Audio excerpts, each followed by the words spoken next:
Hello, नमस्कार, प्रणाम। हम अंकिता पंडित। जैसा कि कजरी वाला वीडियो अगर आप लोग सुन ले हो खब, जोना में हम कजरी के प्रकृति के बारे में चर्चा कैले रहनी। तो वो वीडियो में हम ये कहले रहनी कि अगला वीडियो में जौन कजरी के सीरीज़ के वीडियो हुई उनमें हम कजरी के कुछ कहानी के बारे में बताए। तब मुख्यतः कजरी के दूगो कहानी प्रचलित बाटे। उनमें जौन पहला कहानी बाटे वो एगो राजा के कहानी बा। कहल जाला कि मध्यकाल में एगो दादू राय नाम के एगो राजा रहले। उनके समय में, उनके राज्य में एक बार बहुत ही भीषण अकाल पड़ गई। अब वो संकट में राजा अपने भक्ति बल पे पानी बरसौले।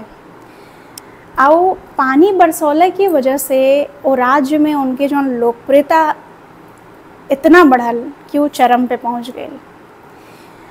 एक तरह से उनके राज्य आगे बढ़ल, समय बीतल। एगो समय आयल जब वो सबके छोड़ के चल गई ना।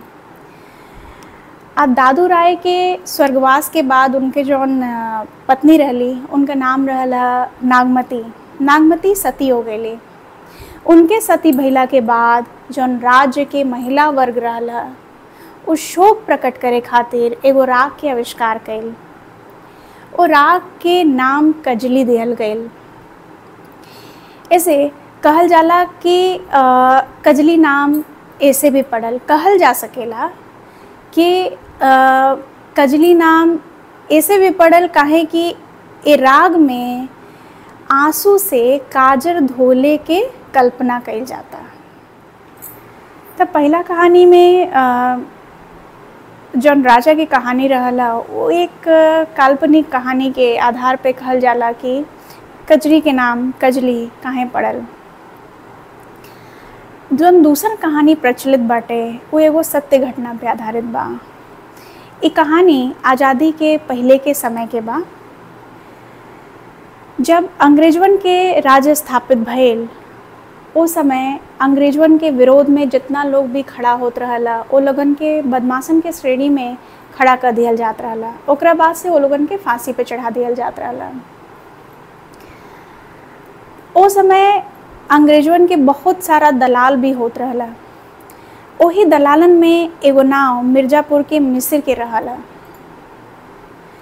अब मिसिर एगो भला घर के लड़की के भगा के, जिनके नाम सुंदर रहला, उनके वैश्या बना के उनसे गलत काम करवावल शुरू कर देले रहलन। एक और अंग्रेजवन के दलाल मिसिर रहलन, दूसरी ओर काशी के नागर पहलवान। नागर पहलवान के नज़र मिसिर ऐसन लोगन पे खूब रहत रहला। मिसिर के हरकत देख के नागर मिसिर के दल के भांग छाने के न्योता देलन।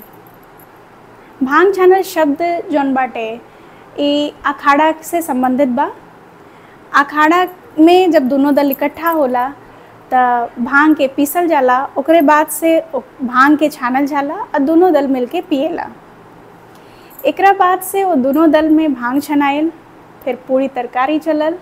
ओकरा बाद से देखी अब लाठी चलल। लाठी चलल और नागर के दल मिसिर के परास्त कैल। एकरा बाद से सुंदर वैश्या आपन कहानी, आपन दुख दर्द नागर के सुना देली। वही समय नागर सुंदर वैश्या के आपन बहन स्वीकार कईने। सुंदर वैश्या और नागर के बीच के जौन संबंध बाटे ओकरा बारे में बहुत लोग अपना अपना तरीका से लिखले बाटे। अलग अलग तरीका से नाम दिहल गईल बाटे ये लोगन के संबंध के। एकरा बाद से नागर एक बार फिर मिसिर के दल पे आक्रमण कैले। मिसिर के पूरा दल परास्त भइल। एक कुल कारण खातिर नागर पे मुकदमा चलल। ओकरा बाद से नागर पहलवान के कालापनी के सज़ा सुना दिहल गईल। एक कालापानी के सज़ा के नागर निडर होके स्वीकार कैलन और तुरंत अपने शिष्यन के आदेश देने कि तो लोगन जा सुंदर वैश्या के आजीविका के प्रबंध करा, उनकरा के कोनो दिक्कत नहीं होके के चाहिए। जब नागर के शिष्य लोग सुंदर वेश्या के एक दुख खबर सुनावे जात रहला, ओ समय सुंदर वेश्या गंगा नदी के किनारे बैठ के कजरी गावत रहली। और कजरी का रहल है कि हरे रामा नागर नैया जाला काला पनिया रे हरी, सबके तनैया जाला काशी हो विशेषर रामा, नागर नैया जाला काला पनिया रे हरी।